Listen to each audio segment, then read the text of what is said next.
Okay, welcome back to another video in our chronological Bible teaching training. In this video, I'll be giving an overview of what the overall story is of the Bible. Now, this is going to be a mile-high view. We're only going to touch the high points. It'll be fast-paced just to give you an overview of the whole thing from beginning to the end. Now, we said that the Bible is a narrative, and therefore it has all the necessary characters and it has a plot. And so be careful to watch for those as we go through the story. Now, this video will be in two parts. First of all, we're going to look at the Old Testament, and then in the next video, we'll cover the New Testament. The purpose of these is to give you that connected view so that you have it in your mind as you teach each individual lesson of the Bible. So we'll go through it pretty quickly. So before the beginning, there was only God. But God is not like us. He did not have a beginning, nor will he have an end. But God wanted to share his life, and so he created an innumerable host of angelic beings. They have many different forms and many different roles. They are often referred to as the hosts of God, so they are the armies of God. The angels watched and they shouted for joy as God laid the foundations of the earth. So that shows us that the earth is from the beginning a special place in the Bible. And we're going to see that it's going to be center stage in the story. Now there was one angel, which was a cherub that was different from all the others. He was named Lucifer. He was given a place of authority, a place of higher power and dominion than any of the other angels. But he rebelled against God along with a third of the angels. God cast him out of heaven to the earth, and there his name was changed to Satan, which means adversary. So now we have an enemy in the book that rises up early on. There he established his kingdom of darkness, gathered his fallen angels up with him, and they form what we know today as the evil spirits. And so from the very beginning of the book, there is already an enemy at work to hinder what God aims to accomplish. But then we pick up the story on the earth. The Bible says the earth was without form and void, and the Spirit of God moved upon the face of the deep. And God in 6 days made the heaven and the earth and the sea and all things in them. And on the sixth day, God said, "Let us make man in our image, after our likeness. Let them have dominion over all things that I have created." So God places an extension of his own kingdom into the dominion of man. God will never retract this delegation of authority to man. Man is now in charge of the earth. He is the highest authority on it. His original goal is for man to be forever linked to the earth, to rule over it in subjection to himself. This will be the foundation of the Bible story.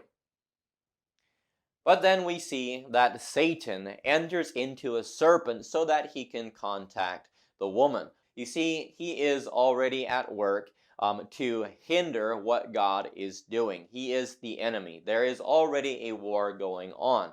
And he is now making contact with man because he wants to usurp Adam's authority. He wants to steal his dominion from him. And so he targets the woman. And the woman was deceived, and she ate of the tree that God commanded not to eat, and convinced Adam to do the same.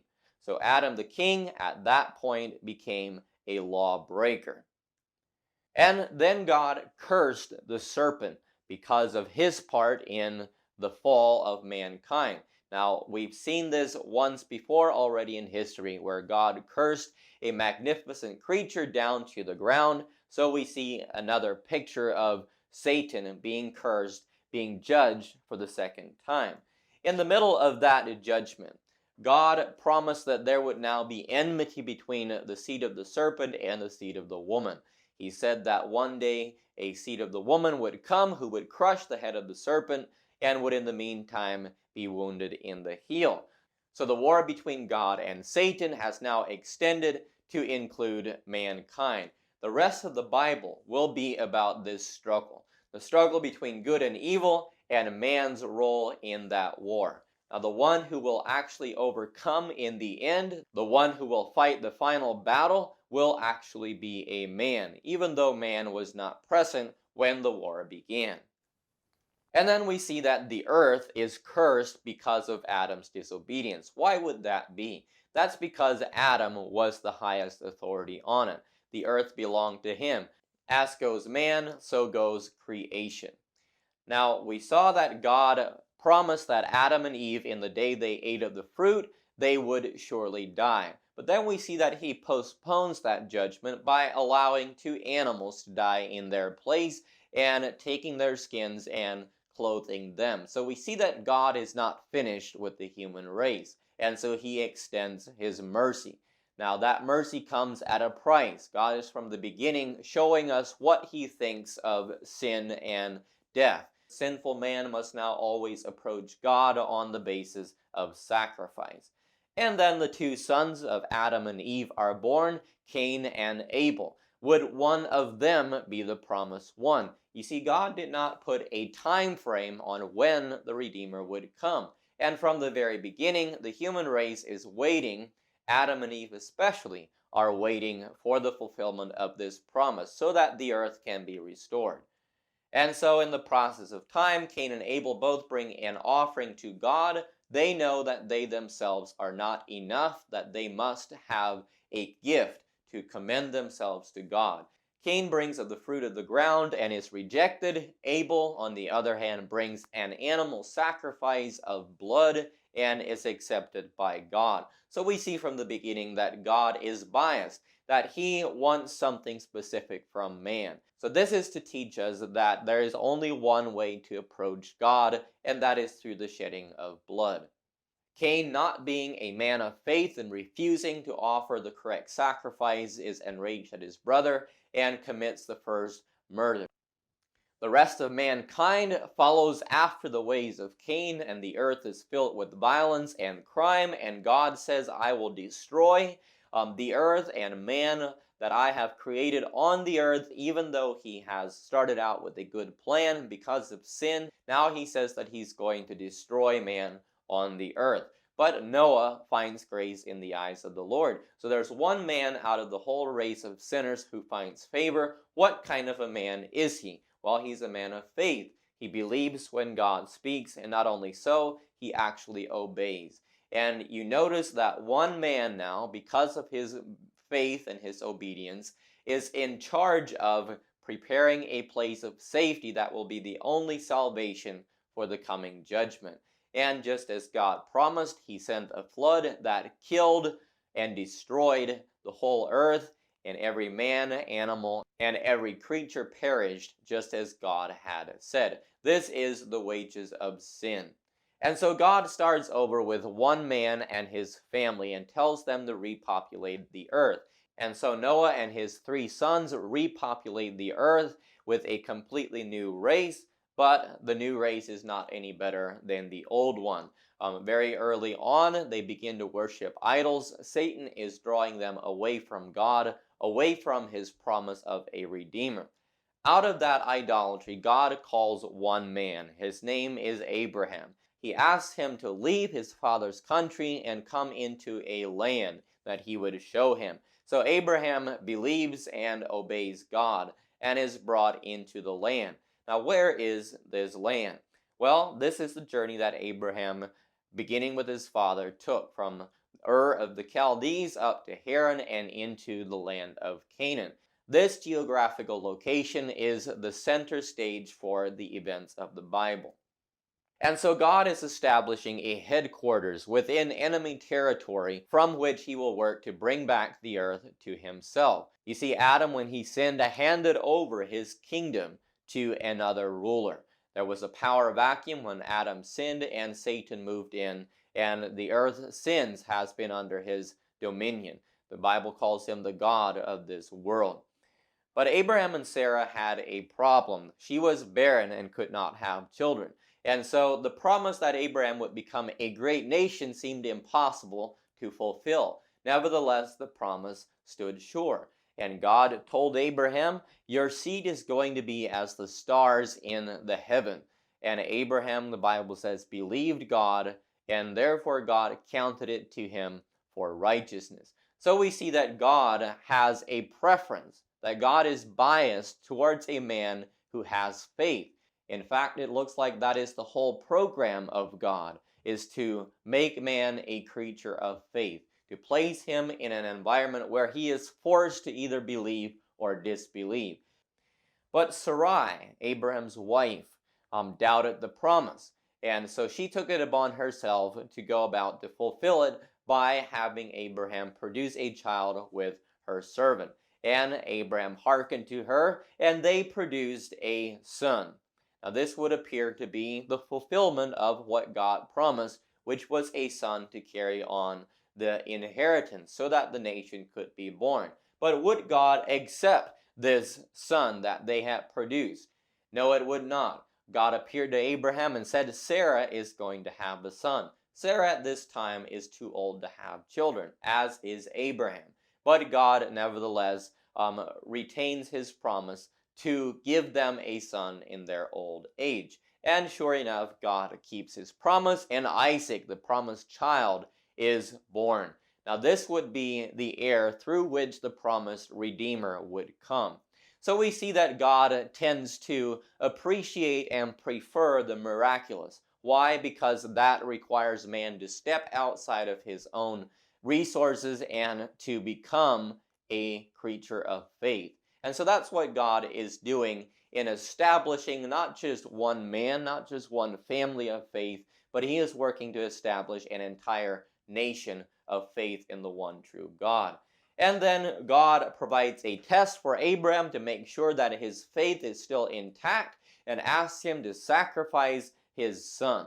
Abraham is still a believer and still obeys, and because of that, God rewards him by providing an alternate sacrifice in the place of his son. Now, the place, the geographical location, the mountain on which this took place is very important in the story, because many years after this, there would be another man who would walk up that hill to offer a sacrifice. But this time there would be no substitute. Instead, he himself would be the sacrifice. But I'm getting ahead of my story. Just as God said, Abraham's seed multiplied, they went down into Egypt, and there they became a nation. But in Egypt, they became slaves to Pharaoh, the king. And Pharaoh became afraid of them because they were getting too high in number. So he ordered their children to be cast into the Nile. But there was one woman who trusted in God, and she put her baby in a basket. And Pharaoh's daughter found that baby and saved his life. And so Moses grew up in the palace of Pharaoh. Now notice the interesting scenario here. God has a secret agent in the enemy camp. Moses does not yet know it, but he's going to be the deliverer of God's people. But he is in the enemy's own territory. He's growing up in the palace of Pharaoh, destined to be the next king of Egypt. Moses went out one day to see his brethren, and he spied an Egyptian smiting an Hebrew, and he looked this way and that, and he killed the man. So Moses at this point now draws a line in the sand, and he decides to join a side of the battle. To this point, he has been neutral. Now he commits an act of war. The lot is cast, and he has now chosen his side. But he has to run for his life, and he finds himself out in the desert for 40 years herding sheep. And there in the desert, he goes to school. God is teaching him to first be a man before he can be a deliverer. After 40 years, Moses is no longer willing to go and deliver the Jews. He has long ago left that dream behind. But then God appears to him in a burning bush and gives him a commission, commands him to go release the people, commands him to go face Pharaoh and demand the release of God's children. And so God gives him resources. Moses has a shepherd's staff. Now, this staff would represent God's power on behalf of Moses. So we see that God is investing all of his resources in one man in order to deliver the people. So Moses comes to his brethren with the wonderful news that he has come to redeem them from slavery, and then he goes into Pharaoh's court itself. Now, Moses was a very special man. He was both a Hebrew and he was also an Egyptian. He had dual citizenship. That gave him authority both with the Jews and also with Pharaoh. So he could represent the Jews in the court of Pharaoh. So he demands the release of the people. He is facing the one who is keeping all the slaves captive. Now get the picture. While the slaves are out there in the mud pits, their mediator is making a deal. He is having a standoff with their master. So everything depends on the success of this one man. But Pharaoh said he will not release the people. He refused to acknowledge God and let the slaves go. He was a proud and a powerful ruler. And so out comes the staff. Moses turns it into a serpent, but Pharaoh's magicians also do the same, and Moses' serpent then fights those serpents and overcomes them.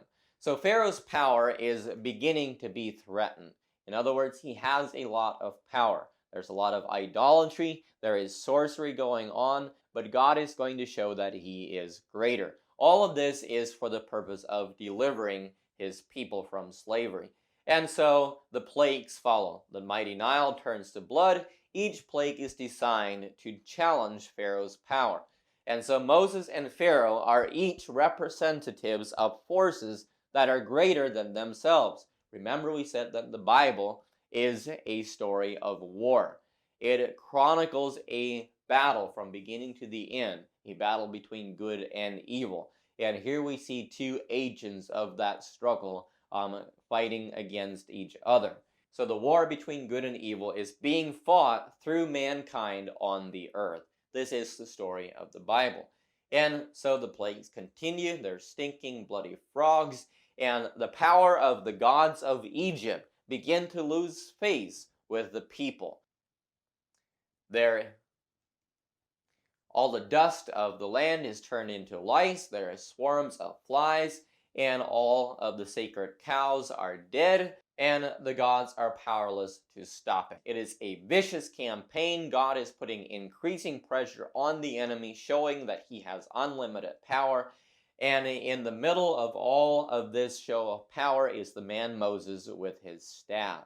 So once again, God is investing all of his power, all of his resources in one man to set the people free. And then there is one final judgment. God promises that every firstborn in Egypt would die, but he gives instructions to the Hebrews for what is going to be known as the Passover. God commanded them to kill a firstborn animal and to put its blood on the doorpost so that when the death angel would come through, that he would pass over the people that are sitting inside that house. So we see God's mode of operation. Only death can save from death. Only the shedding of blood can save a soul from coming death. Pharaoh, on the other hand, and all his people suffered from the death of their firstborn that night. God has now struck at the heart of the rebellion. When it brings a personal cost, Pharaoh is finally willing and ready to yield. Now, do you see the battle between good and evil here? The war has reached a climax, and the one agent now yields to the other. This is an epic picture of the whole battle between good and evil in the Bible. One representative is yielding to the other. It's like at the end of a world war, when the two generals finally meet together and that peace treaty is signed. This is the exciting story of the Bible.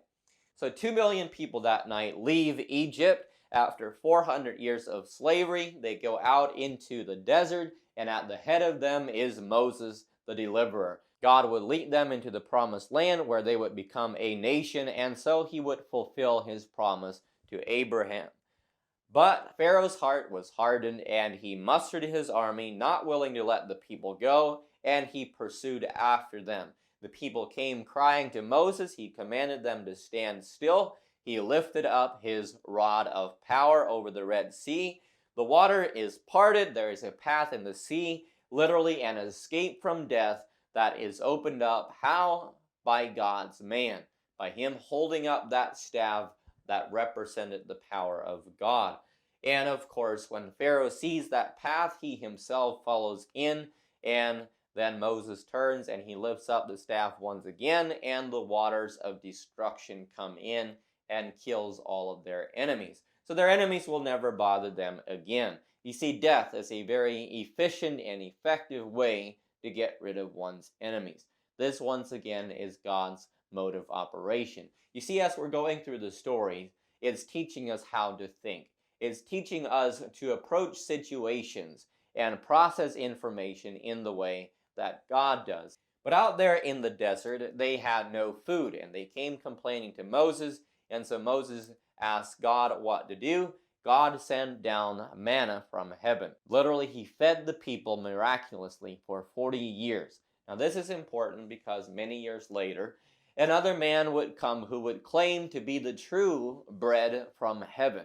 But once again, I'm getting ahead of my story.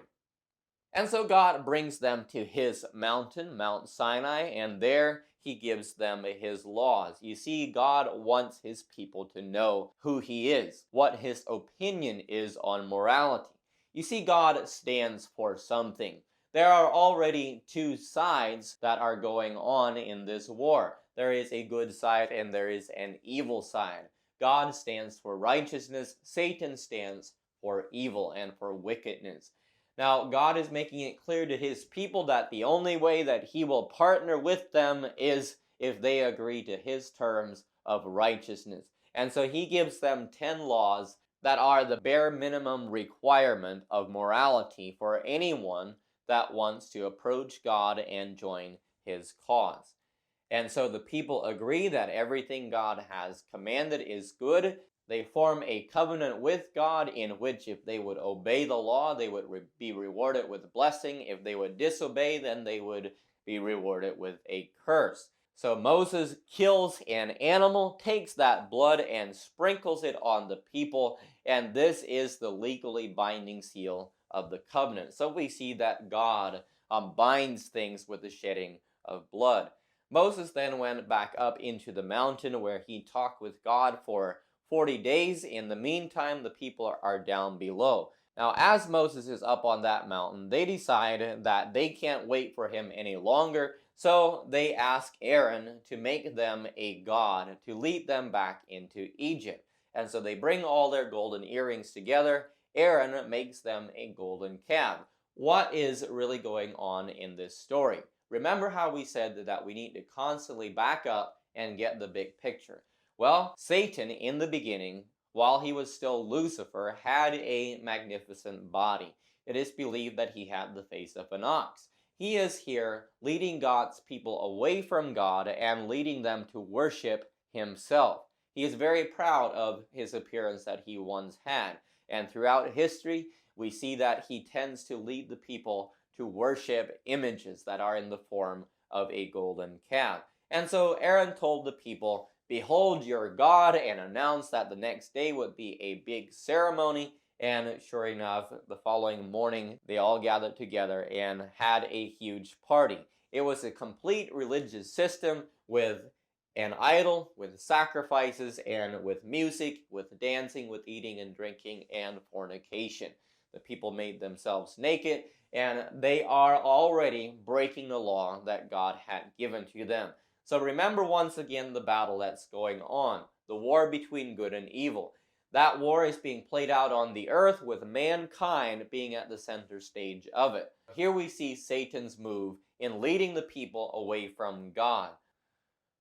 Moses, when he comes down from the mountain, finds the people worshiping the idol, becomes angry, and he breaks the 10 commandments, showing them a picture of what they have already done in breaking the commands of God. Now notice what happens as a result of violating their covenant with God. Moses commanded that there be two sides, and all of the people that wanted to follow God joined him on his side, and all of the idol worshippers on the other side. Then he commanded those people to take swords and to kill all of the idol worshippers. That day, 23,000 people died. So the wages of sin is death. Sin had already been present, then the law came in, and brought a greater awareness of sin and set the stage for what would follow for years to come, in which man under the curse and under the law is going to reap the wages of sin, which is death. And then we see that the covenant between God and his people is renewed. Moses comes back with a new set of stone tablets. The sacrifices are instituted, in which there is a tabernacle built that has two different parts, the innermost being where God dwells. Once a year, God commanded that the high priest would come into the Holy of Holies, as it is called, with one sacrifice that they called the Day of Atonement. When God saw that blood being applied to the mercy seat, he pardoned the sins of Israel for 1 year. And so God is teaching the people that the only way to approach him is through the shedding of blood. Now, the people once again complained because of their unbelief, and in order to punish them, God sent venomous snakes. And all throughout the camp, the snakes bit the people, and everywhere there was a scene of suffering and of death. So the people come to Moses and they admitted that they had sinned, and so they asked Moses for a solution. So Moses goes to God, and God gives him specific instructions on what he is to do, and he commands him to make another serpent, a brazen serpent, and to lift it up on a pole. So Moses makes another replica of the culprit that is responsible for death, and he lifts it up on a pole, and everyone who looks to that serpent is healed. And so the cry goes throughout the camp, "Look and live." And as they go throughout the camp, there are some who believe and they look, and there are others who don't believe and they don't look. And therefore they end up paying for the wages of sin. They end up dying. So God is once again teaching us how to think. He is setting the stage for what he would do in the future. And so the sacrifices continue. The people continue to wander in the wilderness. For 40 years they wander because of their unbelief. Moses, at the end of those 40 years, dies. Before his death, however, he makes a very important promise. He says that one day God would send another prophet like himself who would teach the people the true words of God, and that when he came, the people should hearken unto him. And so after Moses, there was a man named Joshua who let the people into the land. Only the believers entered. The unbelievers did not go in. And the promise to Abraham has now been fulfilled. God will establish Israel as a nation in the land so that he can fulfill the promise of the deliverer. Remember once again that we need to remember our place in the story. So there is more happening than God just bringing a random nation into their land. You see, God is on his way to take back the entire earth, to bring it back under righteous rule. And this little piece of real estate that he is giving to the Jews is going to be the headquarters from which he does that. But the land in which they came was already inhabited. God commanded them to utterly destroy those people because they had totally given themselves over to idolatry. And so he did not want Israel to follow after their gods. Why? Because he wanted to preserve knowledge of himself, because he is establishing a place from which he can strike a deadly blow against Satan. But the people did not fully obey God, and they went after strange gods. God would punish them by delivering them into the hands of their enemies, and they would then repent and come back to God. And then Israel had many kings. The best and favored of them all was a man named David. The Bible says that he was a man after God's own heart. And under his reign, the kingdom was established and it prospered. David wrote many things about the promised Redeemer, and he became known as the Messiah, which means the anointed one. So some of the things that David wrote was that he would be a king forever, that he would sit on the throne of David in the future, that his dominion would spread from sea to sea, that under his rule the righteous would flourish, and there would be abundance of peace. So as time continues and as the writings continued, the profile of this Messiah, this promised Redeemer, became more and more clear. and so the people waited for him. David had a son whose name was Solomon, who built a temple. This temple became the center of Jewish worship. This is where people came to hear the prophecies of the coming Redeemer. Now, after Solomon, the kingdom split and the people again went after idolatry. Once again, Satan led them to worship a golden calf. God sent them prophets to warn them, but still they did not listen. And so the prophets began to warn that God would send armies who would burn Jerusalem, which was the city that David had built and where the temple was, and that they would take Israel captive. They said that Jerusalem would be plowed, and this did indeed come true. The enemy came, and after Israel was taken captive, they plowed the streets of Jerusalem. Now, where is God's plan for a king to sit on David's throne and rule over the earth? It looks at this point like Satan is winning. You see, the Bible has ups and downs. It has times, just like in any other story, where it looks like the one side is winning and the other side is losing. And so just like God said, the people are led into slavery. They're led into Babylon, and among them is a young man named Daniel. The Bible says he was of an excellent spirit. And in that strange land, far from home, far away from the center of Jewish worship, Daniel still follows God in Babylon. Now, the king of Babylon has a dream, but he can't remember what the dream is, so he calls in all the wise men. They can't interpret the dream, and finally, Daniel comes in, and he tells the king not only what his dream meant, but what he actually dreamed. And here is the dream. So Nebuchadnezzar the king saw a great image. This image represented 4 different world empires, beginning with the Babylonian one, which was the current one under Nebuchadnezzar, and then the Persian one under Darius and Cyrus, and the Greek under Alexander the Great, and finally the Roman one. Now in the dream, Nebuchadnezzar saw a stone cut out of a mountain, and that stone rolled down the hill and struck that image at the feet and totally crushed it. This stone represented the Messiah, who would come after those 4 empires and would set up his own kingdom on the earth. So the story, once again, of the Bible is about who has dominion on the earth. At this point, the earth is being ruled by Nebuchadnezzar. From there, it would go to Cyrus and Darius, from there to Alexander, and from there to Rome. But after that, God would send his man, who would set up his own kingdom and would destroy all other kingdoms. So as the story unfolds, we see that God is revealing more and more details about the plot. Remember once again that we want to know what actually is going on in the story. Now, God gave Daniel some more details about the Roman Empire. He said that they would be unyielding and brutal like iron. Now, in his old age, Daniel studied the prophecies, and he discovered that God had promised to bring the Jews back into their land after 70 years.